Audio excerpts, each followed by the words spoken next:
Welcome back to NOS Performance Keys to the Race. I'm Buzz Cutler, sitting next to Kyle Busch, talking about one of my favorite racetracks, Dover. Yep. A place that it seems like you just took to immediately. Your first three starts there, second, and fifth. Yeah. What is it about this racetrack that just sort of speaks to you, or that seems to fit your style? I don't know. I've just I've grown to like it. You know, my first time there, I remember going there and running in the '87 Joe Nemechek Busch car. And, you know, we run around there in 2003, and I was pretty decent at it. You know, I learned a lot from Joe. I learned a lot from Brian Patty and those guys, and helping me get up to speed pretty quickly. But I've just kind of picked up on it ever since, you know, running the 5 car there, running the 18 car there.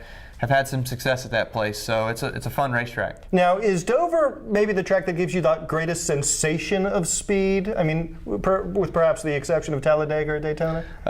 Certainly, Dover is a place where you feel the speed. You know, you're running around through the corner at 150, 160 miles an hour or something like that, you know, and it's fast. It feels fast, you know, and for a mile racetrack being banked 24 degrees, being concrete surface, you know, it's a fun ride too, because you know you go down a straightaway and then you kind of launch off into turn 1 and land into the turn, and then you come off of turn 2 and you kind of pop back up out of the corner, you know. So it's a racetrack where it lends itself to some pretty good racing, some excitement, you know, guys running up the racetrack and then diming it and shooting down across the bottom, you know, and making the straightaways really long then, and so it can lead to some side-by-side racing. You've really got to be technical on how you can pass there, because sometimes guys will be running all around the bottom and you're like, man, I'm just kind of stuck here. I'm not moving anywhere. So you've got to work your way around and figure something out to get by. Yeah, and it's also a physically taxing ride.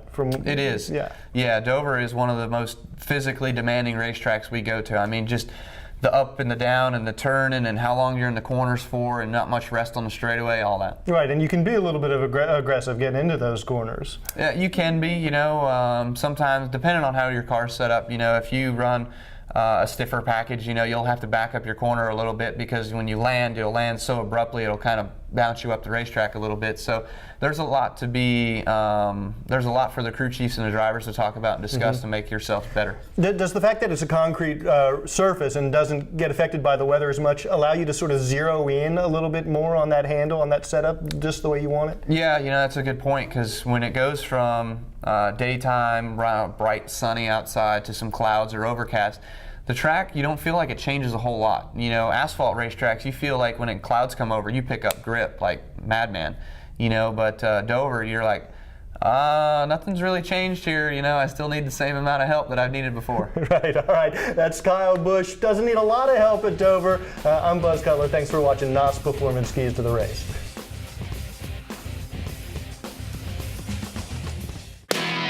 Rowdy.com. Say it like it is. Say what like it is? Rowdy.com.